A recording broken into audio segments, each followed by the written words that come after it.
శ్రీమాత్రే నమః.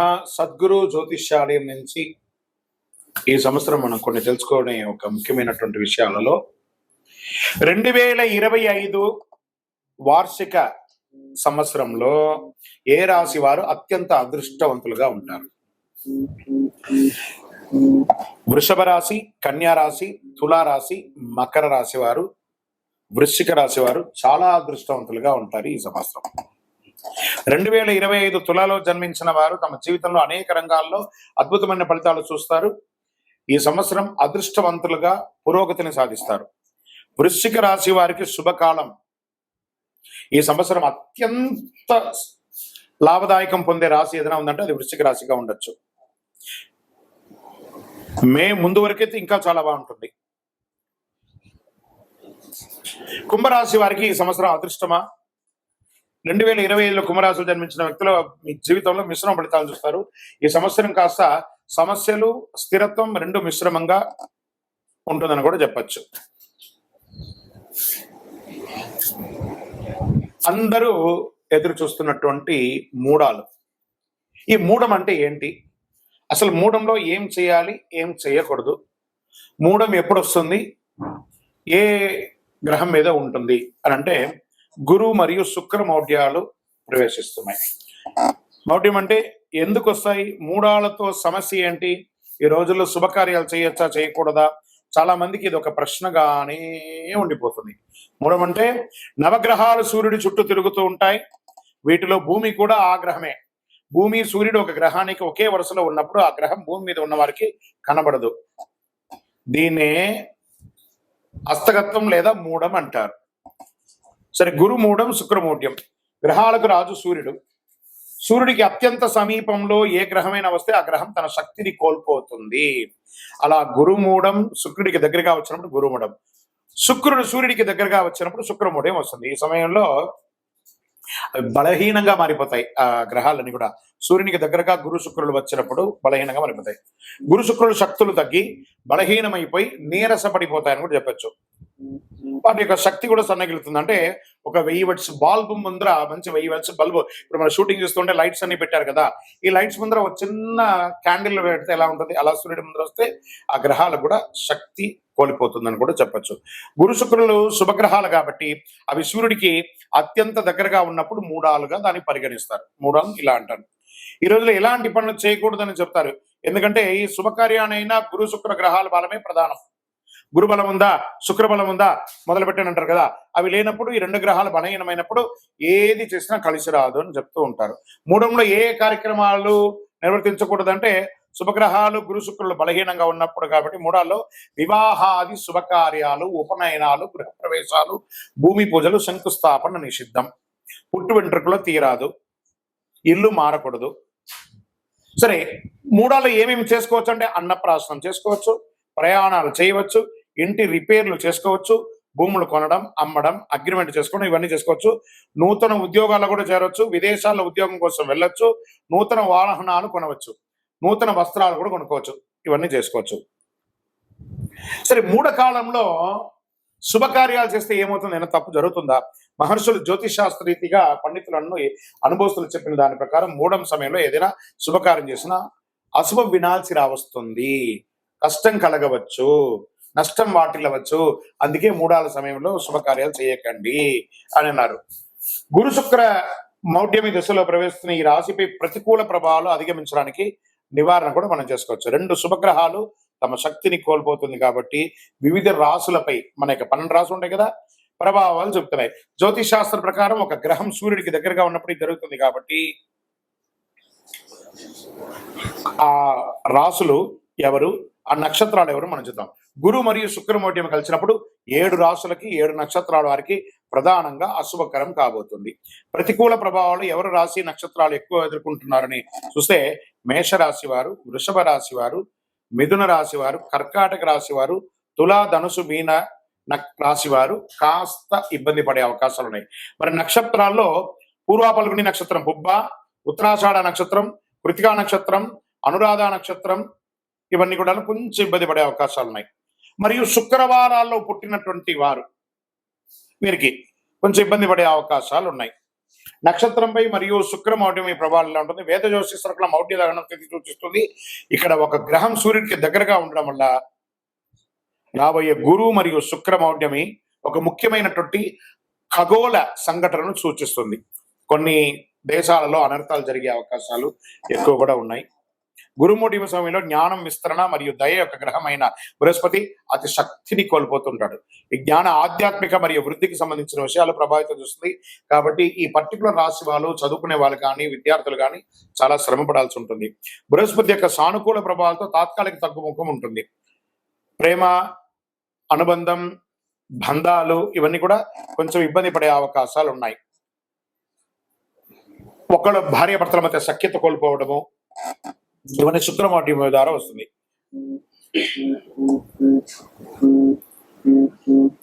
వృషభ రాశిలో గురుమౌఢ్యమి సమయంలో బృహస్పతి యొక్క సానుకూల ప్రభావాలు బాగా తగ్గుతుంది. ఆస్తులు కొనడం, అమ్మడం, కొత్త పని ప్రారంభిస్తారు. వివాహ నిశ్చితార్థాలు, గృహప్రవేశాలు, కొత్త వ్యాపారాలు ప్రారంభిస్తారు. కొంత గురుమౌఢ్యంలో కొన్ని రాశులు, మిగతా రాశుల వారికి లాభం అని చెప్పారు చూసారా, బృహస్పతి ప్రభావం కూడా ఉంటుంది. రాహుకేతు మరియు శని మరియు కుజుడు వంటి సహదుష్ట గ్రహాల ఆధిపత్యం చలాయించి గరిష్ట స్థాయిలో ఫలితాన్ని ఇస్తారు ఈ యొక్క దీంట్లో. కాబట్టి కొంచెం జాగ్రత్తగా ఉండాలని కూడా చెప్పడం జరుగుతుంది. గురుమౌఢ్యమి, శుక్రమౌఢ్యంలో చేయవలసినవి, చేయకూడనివి. మరి ఏ డేట్లలో వస్తున్నాయి అని అనుకుంటే, గురుమౌఢ్యమి 2025 స్వస్తి చాంద్రమాన విశ్వావసునామ సంవత్సర ఉత్తరాయణం, గ్రీష్మ ఋతువు, జ్యేష్ఠమాసం శుక్లపక్షం జూన్ 10 పౌర్ణమి, మంగళవారం రాత్రి 2:17 నుండి ఆషాఢ మాసం 2025 శుక్లత్రయోదశి జూలై 8 మంగళవారం మధ్యాహ్నం 3:18 వరకు ఉంటుంది. మరియు శుక్రమౌఢ్యమి ఎప్పుడు వస్తుంది అని అనుకుంటే 2025 శుక్రమౌఢ్యమి 2 సార్లు వస్తుంది. చూడండి, స్వస్తి చాంద్రమాన శ్రీ క్రోధినామ సంవత్సర పాల్గొన మాసం మార్చి 18 మంగళవారం ఉదయం 7:15 ప్రారంభమయ్యి, పాల్గొన మాసం శశిర ఋతువు ఉత్తరాయణం మార్చి 28 శుక్రవారం వరకు ఉదయం 6:30 వరకు ఈ శుక్రమౌఢ్యమి ఉంటుంది. శుక్రమౌఢ్యమి స్వస్తి చాంద్రమాన విశ్వావసునామ సంవత్సర దక్షిణాయనం హేమంత ఋతువు మార్గశిర మాసం శుక్ల దశమి ఆదివారం నవంబర్ 30 మధ్యాహ్నం 1:58 ప్రారంభమయ్యి, శుక్రమౌఢ్యమి 2026 సంవత్సరం ఉత్తరాయణం మాఘమాసం కృష్ణ ఏకాదశి ఫిబ్రవరి 13 శుక్రవారం రోజున ముగిస్తుంది. ఈ సమయాలలో శుభాది కార్యక్రమాలన్నీ కూడా నిషిద్ధమని కూడా చెప్పడం జరుగుతుంది. విజయోస్తు. కొత్త ఏడాదిలో సింహంలో కేతు సంచారం 5 రాశుల వారికి మంచి లాభాలు, భారీ లాభాలను కూడా చెప్పచ్చు. జ్యోతిశాస్త్రం ప్రకారం రాహుకేతువుల్ని చెడు లేదా క్రూర గ్రహాలు లేదా ఛాయాగ్రహం అంటారు. జ్యోతిశాస్త్రం రాహుకేతువులకి ప్రత్యేక స్థానం ఉంది. రాహుకేతువులను అంతు చిక్కని గ్రహాలుగా కూడా పరిగణిస్తారు. అయితే రాహును భౌతిక ఆనందానికి ప్రతీకగా భావిస్తారు. కేతువు మంత్ర ఆధ్యాత్మికకు బాధ్యతగా పరిగణిస్తారు. కొత్త ఏడాదిలో కేతు ప్రభావంతో కొన్ని రాశుల వారికి భారీ లాభాలు కూడా రాబోతున్నాయి. ఈ 2 గ్రహాలు నూతన సంవత్సరంలో తమ స్థానాలను మారుస్తున్నాయి. కొత్త ఏడాదిలో మే 18వ తారీఖున రాహు మీనం నుంచి కుంభంలోకి ప్రవేశిస్తున్నారు. కేతువు కన్యా రాశి నుంచి సింహరాశులకు సంచారం చేస్తున్నారు. ఈ సమయంలో ద్వాదశ రాశులపై ప్రభావం పడుతుంది. అయితే కేతు సంచారం వేళ కొన్ని రాశుల వారికి మెరుగైన ఆర్థిక ప్రయోజనాలు కలుగుతున్నాయి. ఈ జాబితాలో మీరున్నారా? ఒకసారి చూద్దామా. మీనరాశి, ఈ రాశి నుండి కేతువు 6వ స్థానం నుంచి సింహరాశిలో ప్రవేశిస్తున్నారు. ఈ సమయంలో మీనరాశి వారికి కొత్త ఏడాదిలో కేతు సంచారం వల్ల పూర్తి లాభదాయకంగా ఉంటుంది. అనేక కొత్త అవకాశాలు సైతం పొందుతారు. అంతేకాదు మీరు శుభ కార్యక్రమాల్లో, వివాహాది, నూతన గృహ ప్రవేశ కార్యక్రమాలు పాల్గొనే అవకాశాలు ఉన్నాయి. ఉద్యోగులకు కార్యాలయంలో మంచి పురోగతి సాధిస్తారు. పెండింగ్ లో ఉన్న పనులన్నీ పూర్తి అవుతాయి. వ్యాపారస్తులకి అద్భుతంగా ఉంటుంది. విద్యార్థులు విదేశాలకు వెళ్ళాలనుకున్న వారు, ఉద్యోగ రీత్యా వాణిజ్యపరంగా వెళ్ళాలనుకున్న వాళ్ళకి అవకాశం, ఇది కొత్త ఆనందాన్ని ఇస్తుంది అని కూడా చెప్పవచ్చు. విజయోస్తు. విశ్లేషణ. మార్చి 29, 2025 షష్టగ్రహ కూటమి ఏర్పడుతుంది.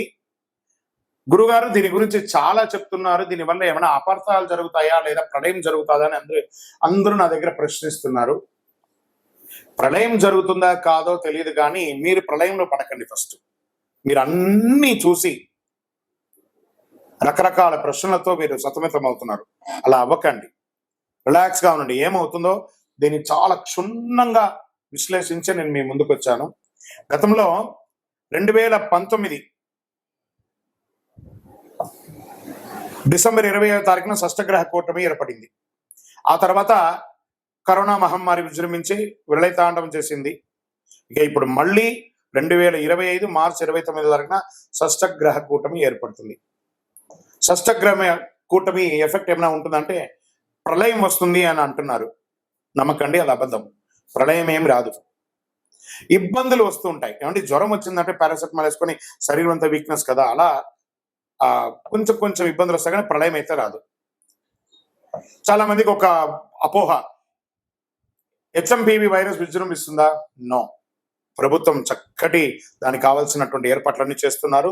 అలాంటి ఏ భయం పెట్టుకోకండి. అయితే ఈసారి కూడా గతంలో షష్టగ్రహ కూటమి ఏర్పడినప్పుడు కరోనా మహమ్మారి విజృంభించినట్టు ఈ హెచ్ఎంవిపి వైరస్ విజృంభిస్తుందా అన్న ఆందోళన పలువురిలో వ్యక్తం అవుతుంది. కాబట్టి ఈసారి ఏర్పడే షష్టగ్రహ కూటమి అంత ప్రభావవంతమైన కూటమి కాదు అని విశ్లేషకులు, గురువులు అన్ని గ్రహాలను దృష్టిలో పెట్టుకొని చెప్పడం జరుగుతుంది. దీనివల్ల తీవ్ర పరిణామాలు ఎదుర్కొనే అవకాశం లేదని జ్యోతిష్ శాస్త్ర నిపుణులు మల్టిపుల్, ఒకరు కాదండి అందరూ చెప్తున్నారు. 6 గ్రహాలు మీనరాశిలో సంచారం. గత ఏడాది అక్టోబర్ 23వ తారీఖున రాహు మీనరాశిలోకి ప్రవేశించి సంచారం చేస్తున్నాడు. జనవరి 28వ తారీఖున శుక్రుడు మీనరాశిలోకి ప్రవేశించాడు. ఇక ఫిబ్రవరి 28వ తారీఖున బుధుడు మీనరాశిలోకి మార్చవుతున్నాడు. మార్చి 15వ తారీఖున రవి మీనరాశిలోకి వస్తున్నాడు. మార్చి 28న చంద్రుడు మీనరాశిలోకి వస్తున్నాడు. మార్చి 20వ తారీఖున శనిదేవుడు మీనరాశిలో సంచరిస్తున్నాడు. సో మీనరాశి వాళ్ళు కొంచెం జాగ్రత్తగా ఉండండి. ఎక్కువ గ్రహమాలిక యోగం అంటారు. ఈ గ్రహాలంతా కూడా 1 by 1 ఇలా వేసి మాలలాగా ఏర్పడింది. గ్రహమాలిక యోగం అంటారు. 6 గ్రహాలు సంయోగంతో అమావాస్య నాడు షష్టగ్రహ కూటమి మీనరాశిలో రాహువు, బుధుడు, శుక్రుడు, సూర్యుడు, చంద్ర, శనులు ఉన్నారు. ఈ 6 గ్రహాలు సంయోగం చెందడం వల్ల షష్టగ్రహ కూటమి ఏర్పడిందని దాని అర్థం. ఈ షష్టగ్రహ కూటమి ప్రభావం ద్వాదశ రాశుల వారిపై మే 31వ తేదీ వరకు ఖచ్చితంగా ఉంటుంది, అన్ని రంగాల వారికి. మార్చి 29వ తారీఖున ఏర్పడే షష్టగ్రహ కూటమి కూడా అమావాస్యతో కూడుకున్న షష్టగ్రహ కూటమి కావడం మరొక ప్రాధాన్యత సంతరించుకుంటుందని కూడా చెప్పవచ్చు. విధ్వంసాలు కలగవు, కానీ మార్పులు ఉంటుంది. ప్రతికూల ప్రభావాలు వస్తే జాగ్రత్త పడాలి. షష్టగ్రహ కూటమి ఏర్పడిన మీనరాశిలో గ్రహాల స్థానాలను బట్టి రాజకీయంగా కాస్త చిరు సంక్షోభాలు ఏర్పడే అవకాశాలు ఉన్నాయి. ఇతర రాశులతో ఆయా గ్రహాలు ఏ స్థానంలో ఉన్నాయో తెలుసుకోవచ్చు. దాన్ని బట్టి నెగిటివ్ ప్రభావం ఇచ్చే జాగ్రత్తల పరిహారాలు పాటిస్తే మంచిది. ప్రకృతి విలేపాలు చిన్నగా జరుగుతుంది. భారతదేశంలో అంతగా ప్రకృతి విలేపాలు ఉండకపోవచ్చు. ఎందుకంటే మీనరాశిలో షష్టగ్రహ కూటమి రావడం అనేది గ్రహమాలిక యోగం ద్వారా ఉన్నది కాబట్టి మన యొక్క భారతదేశంలో అంతగా ఉండకపోవచ్చు. విదేశాల్లో కాస్త జల ప్రళయం, సునామీ, భూకంపం లాంటిది వస్తే రావచ్చు. ప్రకృతిలో వచ్చే వాటిని స్వీకరిస్తాం. 2025 శనిగ్రహ మార్పు ఎవరికి అనుకూలం, ఎవరికి ప్రతికూలం? ఒక 5 రాశుల వారికి అనుకూలం అని కూడా చెప్పచ్చు. జ్యోతిష్ శాస్త్ర ప్రకారం గ్రహాలలో అత్యంత నెమ్మదిగా ప్రయాణించే భగవానుడు ఎవరనంటే శనిదేవుడు, మందగమనుడు అంటారు. ఈ ఏడాది మీనరాశిలో ప్రవేశిస్తున్నాడు. శనిగ్రహ గోచార మార్పు వల్ల 2025వ సంవత్సరం కొన్ని రాశులు లాభాలు చేరుతాయి. శనిదేవుని యొక్క న్యాయ కర్మలకు అధిపతిగా ఉన్నటువంటి పరిగణిస్తున్నటువంటి శని భగవానుడు ఒక గ్రహం నుంచి మరొక రాశిలో ప్రవేశించేందుకు సుమారు 2.5 సంవత్సరం సమయం పడుతుంది. శనిదేవుడు 29 మార్చి 2025లో తన సొంత రాశి కుంభరాశి నుండి నిష్క్రమించి మీనరాశిలోకి ప్రవేశిస్తున్నాడు. ఇది చాలా ముఖ్యమైనటువంటి విషయం అండి, బాగా గుర్తుపెట్టుకోండి. మీకు తెలిసిన వాళ్ళకందరికీ కూడా షేర్ చేయండి. 10 మందికి ఉపయోగపడే ఒక అద్భుతమైనటువంటి విషయం. దీనికంటే ముందు కుంభరాశిలో రాజయోగాన్ని ఏర్పరుస్తున్నాడు. జ్యోతిష్ శాస్త్ర ప్రకారం రాజయోగం మహాపురుష రాజయోగం శుభప్రదంగా పరిగణించబడుతుంది. లగ్నం లేదా చంద్రుడి నుంచి మొదటి 4, 7 లేదా 10వ స్థానంలో శని, తుల, మకర లేదా కుంభరాశిలో ఉన్నప్పుడు శని రాజయోగం ఏర్పడుతుంది. 2.5 ఏళ్ల పాటు కొన్ని రాశులకు కష్ట నష్టాల నుంచి విముక్తి కలిగిస్తున్నారు. ఈ మార్పు వల్ల ఏళ్నాడు శని, అష్టమ శని, అర్ధాష్టమ శని, సప్తమ శని, కంఠ శని, శని దోషాల నుంచి విముక్తి పొందుతున్నారు. ఈ మార్పు వృషభ, కర్కాటక, తుల, వృశ్చిక, మకర రాశుల వారు లాభపడుతున్నారు. ఈ రాశుల వారికి ఆదాయ వృద్ధి, ఆరోగ్యం, ఉద్యోగంలో పురోగతి ఉంటుంది. ఈ శని స్థానం మారడం వల్ల వృషభ రాశి వారికి శని లాభస్థానంలోకి వస్తుండడం వల్ల 2.5 ఏళ్ల పాటు జీవితంలో శుభ పరిణామాలు చేకూరుతాయి. అలాగే తులరాశి వారికి అనుకూలం. ఇప్పటి వరకు 5వ స్థానంలో సంచారం చేసిన శనీశ్వరుడు 6వ స్థానమైన మీనరాశిలోకి మారడం వల్ల ఉద్యోగంలోనూ వృత్తి వ్యాపారాలను తక్కువ శ్రమతో ఎక్కువ లాభం పొందే అవకాశాలు ఉన్నాయి. మరి వృశ్చిక రాశి వారికి శని పంచమ స్థానంలో మారడంతో అర్ధాష్టమ శని విముక్తి లభిస్తుంది. దీంతో ఆదాయ మార్గాలు విస్తరిస్తాయి. ఆర్థిక సమస్యలు చాలా వరకు పరిష్కారాలు అవుతాయి. మకర రాశి వారికి ఈ స్థాన మార్పుతో శుభం కలుగుతుంది. ఇంతకాలం ద్వితీయ స్థానంలో సంచారం చేస్తున్న శని 3వ స్థానానికి మారడం వల్ల ఈ రాశి వారికి 7.5 కాలం పట్టినటువంటి 7.5 సంవత్సరాలు 7.5 అనే శని నుంచి విముక్తి పొందుతున్నారు. మరి ఈ 2025వ సంవత్సరంలో శని ఎవరికి ప్రతికూలంగా ఉన్నాడు? అనుకూలమైనటువంటి రాశులు చూసాం కదా. ఇప్పుడు ప్రతికూలంగా ఎవరికి ఉన్నారు? ఈ శని గ్రహం వల్ల ఈ రాశుల వారికి 2025వ సంవత్సరంలో శని దోషం, బంగారం పట్టుకున్న బూడిదయ్యే అవకాశాలు కొంత ఉన్నాయి. ఇలా అంటున్నారు ఏంటి గురుగారు అంటే జాగ్రత్త పడవలసిందే, తప్పకుండా జాగ్రత్త పడాల్సిందే. మార్చి 29వ తారీఖున శనీశ్వరుడు కుంభరాశి నుంచి మీనరాశిలోకి మారడం వల్ల శని మీనరాశి సంచారం వల్ల 6 రాశుల వారికి శని దోషం ప్రారంభమవుతుంది. ఏళ్నాటి శని, అష్టమ శని, సప్తమ శని, అర్ధాష్టమ శని అంటే శని దోషాల వల్ల మేష, సింహ, కన్యా, ధనుసు, కుంభ, మీన రాశి వారికి జాగ్రత్తగా ఉండాలి. ఈ రాశి వారికి శని దోషాలు కలిగినందువల్ల ఆటంకాలు, అవరోధాలు, వైఫల్యాలు, అపజయాలు, అనారోగ్యాలు, ఆర్థిక సమస్యలు వంటి జరిగే అవకాశాలు ఉన్నాయి. కానీ శనిగ్రహం వల్ల ఇలా వస్తాయి. మిగతా అనుకూల గ్రహం వల్ల దీని యొక్క వీర్యం తగ్గే అవకాశాలు ఉంటాయి. శనీశ్వరుడు మీనరాశిలో ప్రవేశించడానికి కొద్ది రోజుల ముందే ఈ రాశుల వారు శనికి తైలాభిషేకం చేయించడం, శివుడికి అభిషేకం చేయించడం మంచిది. నీలం లేదా నలుపు రంగు కలిసిన దుస్తులు ధరించడం మంచిది. ఇంద్రనీలం పొదిగిన ఉంగరాన్ని ధరించడం మంచిది. అన్నిటికంటే శని భగవానునికి అధిపతి అయినటువంటి ఈ కరుంగాలిమాలను ధరించడం మంచిది. ఎందుకంటే జమ్మి చెట్టు శని భగవానునిక చెట్టు. ఈ యొక్క కరుంగాలిమాలను ధరించడం మంచిది. శనిదాసం బాగా తగ్గిపోయే అవకాశాలు కూడా ఉంటాయి. శని మీనరాశిలో 2.5 ఏళ్ల పాటు కొనసాగుతాడు. మేషరాశి వారికి వ్యయస్థానంలో శనీశ్వరుడు ప్రవేశించడం వల్ల దూర ప్రాంతాల్లో ఉద్యోగం, ఉన్న స్థానం నుంచి మారడం, దూర ప్రాంతానికి బదిలీ అవ్వడం, లేదా ఆశించిన ప్రమోషన్స్ రాకపోవడం, వ్యాపారంలో మందకోటిగా రావడం, రావాల్సిన డబ్బులు సకాలంలో రాకుండా ఉండడం, పదోన్నతి, వేతనాలు పెరుగుదల వంటి ఆశాజనకంగా ఉండకపోవచ్చు. ప్రతి పనిలోనూ వ్యయ ప్రయాసాలు కలుగుతాయి. బంధుమిత్రుల వల్ల ఆర్థికంగా నష్టపోయే అవకాశాలు ఉంటుంది. మిత్రులే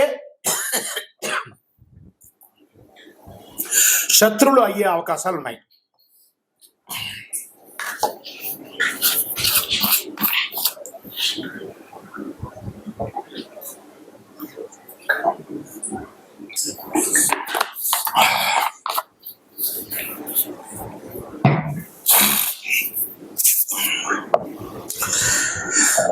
సింహరాశి వారికి శని మీనరాశి ప్రవేశంతో అష్టమ శని ప్రారంభమవుతుంది. దీనివల్ల ప్రతి పని ఆలస్యమే అవుతుంది. కుటుంబంలో ఊహించని సమస్యలు తలెత్తుతాయి.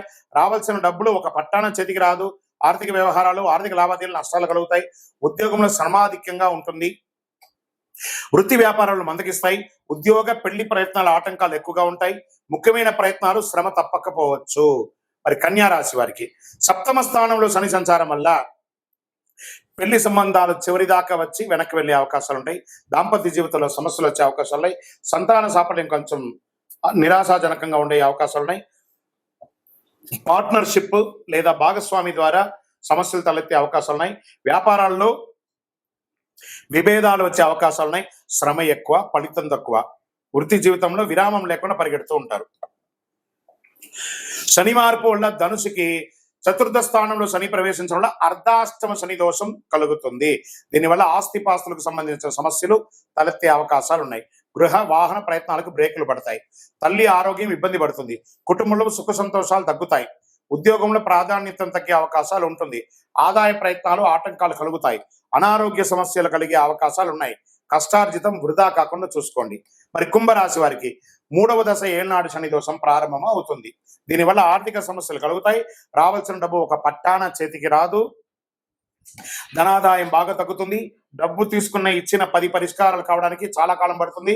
కుటుంబంలో అన్నదమ్ముల మధ్య, అక్కచెల్లెల మధ్య చికాకులు తలెత్తుతాయి. శుభ కార్యక్రమాలకి ఆటంకాలు ఏర్పడతాయి. వృత్తి వ్యాపారంలో లాభాలు తగ్గే అవకాశాలు, శ్రమ ఎక్కువ కలిగే అవకాశాలు ఉన్నట్టుగా కనబడుతుంది. మరి మీనరాశి వారికి శని వల్ల శని ప్రవేశంతో 2వ దశ ఏళ్నాడు శని ప్రారంభం అవుతుంది. కొద్దిగా అనారోగ్యం పీడిస్తుంది. ఉద్యోగంలో ప్రభావం చూపుతుంది. వృత్తి వ్యాపారంలో సమస్యలు వచ్చే అవకాశాలు ఉన్నాయి. ప్రయాణాల వల్ల నష్టాలు తప్పవు. ఉద్యోగం, పెళ్లి ప్రయత్నాల్లో ఆటంకాలు ఎక్కువ ఉంటాయి. విజయ సాఫల్యం బాగా తగ్గిపోతుంది. ప్రతి పనికి బాగా శ్రమపడాల్సి ఉంటుంది. విపరీతమైనటువంటి ప్రయాణాలు ఉండే అవకాశాలు కనబడుతున్నాయి. వ్యయ ప్రయాసాలు చాలా ఉన్నాయి. ఆర్థిక లావాదేవీలు పెట్టుకోకండి. స్పెక్యులేషన్, షేర్ మార్కెట్ అసలు ముట్టుకోకండి. విజయోస్తు. ఈ వారాహి కందదీపం, వారాహికి, ఈ వారాహి అమ్మవారి యొక్క పూజ ఈ మధ్య చాలా అన్ని చోట ఆశేతి హిమాచలం పెరిగింది చూసారా. 16 శుక్రవారాలు చేస్తున్నారు. ఆ దీపాన్ని ఎలా పెట్టచ్చు అంటే, ఆ దీపంలోనే అమ్మవారిని ఆవాహనం చేసి చేయవచ్చు. ఫోటో ముందు కానీ, విగ్రహం ముందు కానీ ఈ కంద దీపాన్ని పెట్టవచ్చు. కందగడ్డను శుభ్రంగా కడిగి పసుపు కుంకుమతో అలంకారం చేయాలి. కొంచెం ఆ కోసిన చోట కొంచెం దీపం వచ్చేలా కొంచెం గుంత తీసుకొని అందులో నెయ్యి పోసి దీపం పెట్టాలి. కంద దీపం పెట్టిన సమయంలో మామూలు దీపం కాకుండా రెగ్యులర్ గీ దీపం కూడా ఒకటి పెట్టాలి. కంద దీపంతో పాటు నార్మల్ దీపం కూడా ఒకటి పెట్టాలి. అమ్మవారికి ధూపదీప నైవేద్యం సమర్పించాలి. అష్టోత్తరం కానీ, సహస్రనామంతో కానీ, మూఢమంత్ర జపంతో కానీ పూజించుకోవాలి. కంద దీపం పెట్టిన రోజు దుంపలు, తేనె, లడ్డులు ఇలాంటివి నివేదన చేయవచ్చు. కంద దీపం మరుసటి రోజున అదే కందను ప్రసాదంగాను వంట చేసుకొని తినవచ్చు. కంద తినని వారు గోవుకి తినిపించవచ్చు. ఇలా ప్రతి శుక్రవారం రాత్రి చేస్తే మీకు ఉన్న ఆటంకాలన్నీ తొలగిపోయి ఐశ్వర్యం సంకల్పిస్తుంది. ముఖ్యంగా గొడవలు, నిందలు ఇవన్నీ తొలగిపోతాయి. వివాహం కాని వారికి వివాహం త్వరగా అయ్యే అవకాశాలు ఉన్నాయి. భూమి, ఇల్లు కొనుక్కోవాలన్న వారికి, భూమి కొనుక్కోవాలన్న వారికి వారాహి, వారాహి కదా భూ అమ్మవారు, ఆ వారాహి అమ్మవారిని ప్రార్థన చేయడం చాలా అద్భుతం కలుగుతుంది. రాత్రి పూట సమయం వరకు ఉపవాసం అవసరం లేదండి. కొంచెం మంది ఉండాలనుకుంటే ఉండొచ్చు, లేని పక్షంలో దీనికి ఉపవాసం ఉండలేదు. ఆ ఒక్కరోజు మాత్రం మధుమాంసాలు తినకుండా దూరంగా ఉంటే మంచిది. సాయంత్రం పూజ మొదలు పెట్టే సమయానికి మళ్ళీ చక్కగా పళ్ళు తోముకొని దంత సేవనంతా చేసుకొని తలస్నానం చేసి పెట్టుకుంటే చాలా మంచిది. మన శరీరంలో దుర్గంధం రాకూడదు. ఈ దీపం వెలిగించినప్పుడు చినిగిన బట్టలు ధరించకూడదు. అసహనం, ఏదైనా కూర్చోలేని ఇబ్బంది కలిగే అసహనంగా కూర్చోకూడదు. మంచి ఆసనం వేసుకొని కూర్చోవాలి. పూజ మధ్యలో ఫోన్ లాంటిది వస్తే ఆపి మాట్లాడడం లాంటిది అంతా చేయకూడదు. ప్రదోష కాలం సంధ్యా సమయంలోనే ఈ పూజను చేయాలని చెప్పడం చాలా విశేషం. ఎవరైతే ఈ యొక్క వారాహి కంద దీపం వెలిగిస్తారో వాళ్ళ జీవితంలో అద్భుతాన్ని సాధిస్తారు. విజయోస్తు.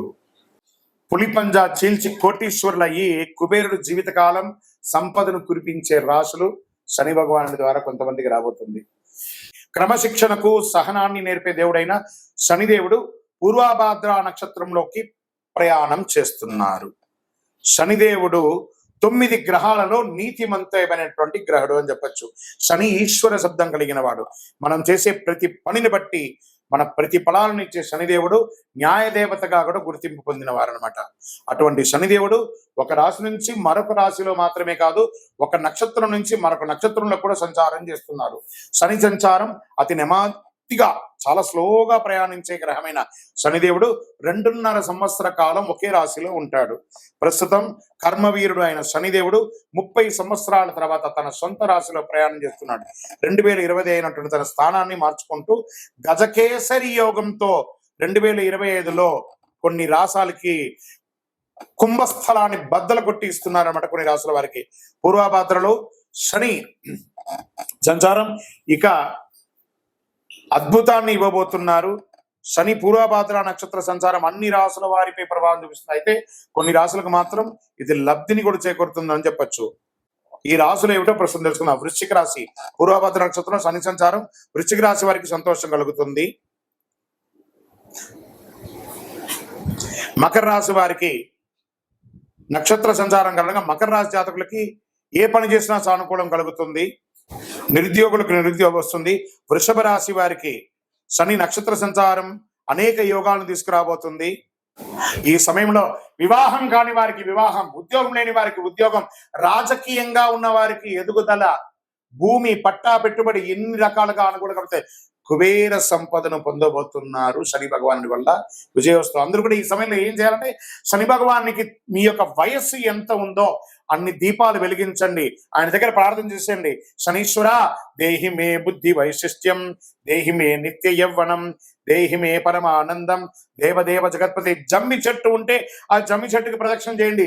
జమ్మి చెట్టు యొక్క తర్వాయి భాగమే ఈ యొక్క కరుంగాలి మాలను ధరించండి. కరుంగాలి మాలను ధరించుకొని నవగ్రహాలకి ప్రదక్షిణ చేయండి. చూడండి మీరు ఎన్ని అద్భుతాలు పొందబోతున్నారు. విజయోస్తు. ఈ తదాస్తు దేవతలు అంటే ఏంటి? తదాస్తు అంటారు చూసారా, కొన్ని సమయాల్లో అపశకునం పడకూడదు అంటారు కదా. తదాస్తు దేవతలు అంటే ఎవరు? వీటి గురించి ఏమైనా ఎక్కడైనా చెప్పబడిందా? దీనికి ఏమైనా ప్రామాణికం ఉందా అంటే వేదాలలో అనుమతి అనే ఒక దేవత ఉంది. ఆ యజ్ఞయాగాది సత్కారాల్లో ఆచరించేటప్పుడు ఈ దేవతలను స్మరిస్తే వారికి కార్యసిద్ధి కలుగుతుంది. యజ్ఞ ప్రకరణలో పేర్కొనబడింది అనమాట. ఈయన అనుమతి దేవతలతోనే సామాన్య భాషలో తదాస్తు దేవతలు అంటుంటారు. సత్కర్మం జరిగే పవిత్ర ప్రదేశాలలో వారి నివాస స్థానం. అశ్విని దేవతలే తదాస్తు దేవతలు. వీరు విశ్వకర్మ అంశ అయినటువంటి సూర్యుని కుమారుడు. అశ్వరూపంలో సూర్యుడు ఛాయాదేవి సంభోగించడం మూలంగా వీరు జన్మించారని కూడా చెప్పబడుతుంది. మహాభారతంలో పాండురాజు భార్య మాత్రకి మంత్ర ప్రభావంతో నకుల సహదేవులుగా జన్మించారు. అంతేకాదు ఆయుర్వేదాన్ని దక్ష ప్రజాపతి నుంచి అభ్యసించిన ఇంద్రునికి నేర్పించారు. వీరి సోదరి ఉష. ఆమె ప్రతిరోజు వీరిని బ్రహ్మ ముహూర్తంలో మేల్కొల్పుతుంది. ఆ తర్వాత వారు తమ సోదరి ఉషను ముందు కూర్చోబెట్టుకుని రథాన్ని అధిరోహించడం, తూర్పు నుంచి పడమరకు ప్రయాణం చేయడము పురాణ వర్ణనంగా చెప్పడం జరుగుతుంది. ఏం మాట్లాడినా తదాస్తు దేవతలు అంటుంటారు. జాగ్రత్త అని పెద్దలందరూ కూడా చెప్తుంటారు. బూతులు మాట్లాడకు, చెడు మాట్లాడకు, అపశమనం మాట్లాడకు అంటుంటారు కదా. ఈ యొక్క తదాస్తు దేవతలు అందరూ అక్కడి నుంచి పారిపోతూ ఉంటారట. అలాగని మనం చేస్తే ముఖ్యంగా సంధ్యా సమయంలో ఈ దేవతలు సంచరిస్తారని అంటుంటారు. పదే పదే చెడు మాటలు వ్యక్తం చేస్తే అదే జరుగుతుందట. తదాస్తు అనేది స్వవిషయంలో వివరిస్తుంది. ధర్మానికి విరుద్ధంగా ఉచ్చరించకూడదని మాటలు. పదే పదే అంటే దేవతలు వెంటనే తదాస్తు అంటూ ఉంటారు. వీరిని తదాస్తు దేవతలు అంటుంటారు.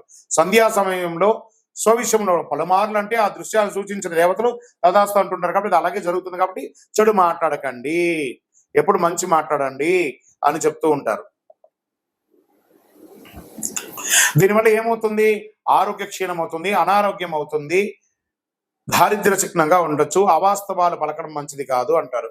కాబట్టి సంధ్యా సమయంలో కానీ ప్రాతకాలంలో కానీ చెడు మాట్లాడకూడదు అంటారు. అందుకే తదాస్తు దేవతగా నివసిస్తుంటారు కాబట్టి తదాస్తు ఉంటుంటారు కాబట్టి చెడు మాట్లాడకండి. విజయోస్తు.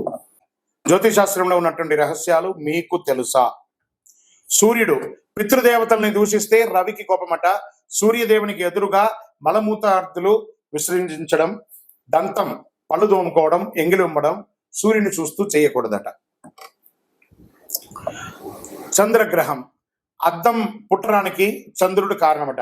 అందుకే అద్దంలో దిగంబరంగా బట్టలు లేకుండా నిలబడడం, వెక్కిరించడం ఇలాంటి పనులన్నీ చేయకూడదట. దానివల్ల ఆరోగ్య క్షీణం అవుతుంది అంటారు. కుజగ్రహం అప్పు ఎగ్గొడితే కుజుడికి కోపమట. వ్యవసాయ పరంగా మోసం చేస్తే ఊరుకోడట. కాబట్టి వ్యవసాయదారుని చాలా చక్కగా చూసుకోవాలి.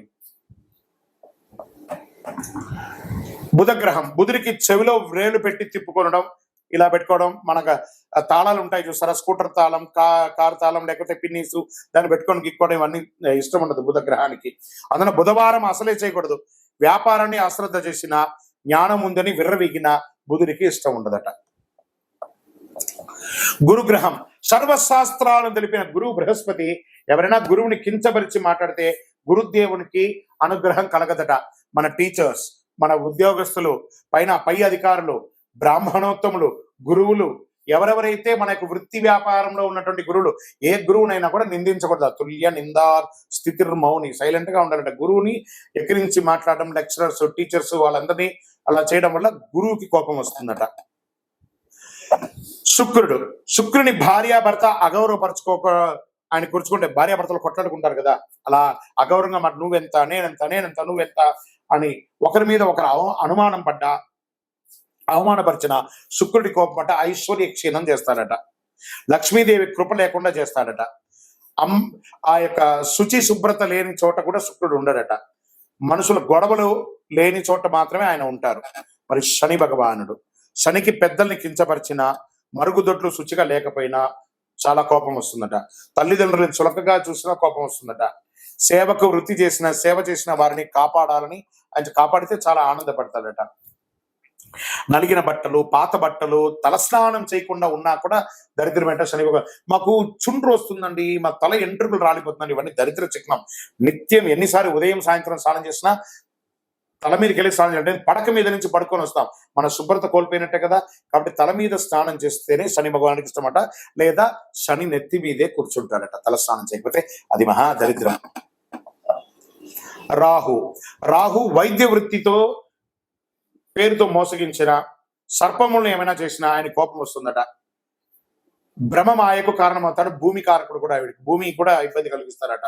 కాబట్టి జాగ్రత్తగా ఉండాలి. మరి కేతువు, జ్ఞానం ఉండి కూడా పంచడానికి వెనకబడి, మోక్షకారకుడైన కేతుకి పెద్దలకు మరణానంతరం చేయవలసిన పితృకర్మలు చేయకపోయినా, మేము బియ్యం ఇచ్చినామండి, పెద్దలు చనిపోతే మాకు తద్దినాలు అలవాటు లేదండి, ఇలాంటి మీ యొక్క బద్ధకానికి, మీ యొక్క సోమరితనానికి అలవాటయ్యి పెద్దల యొక్క కనీసం చనిపోయిన రోజును కూడా గుర్తుపెట్టుకోకుండా ఉంటే ఆ ఇంట్లో అశుభం జరుగుతుందట. ఈయన జాతకంలో బాగలేకపోయినా కూడా ఆరోగ్యపరమైనటువంటి ఇబ్బందులు వస్తుందంటే కేతు గ్రహం వల్ల. ఇవన్నీ గుర్తుపెట్టుకోవాలి. విజయవస్తు.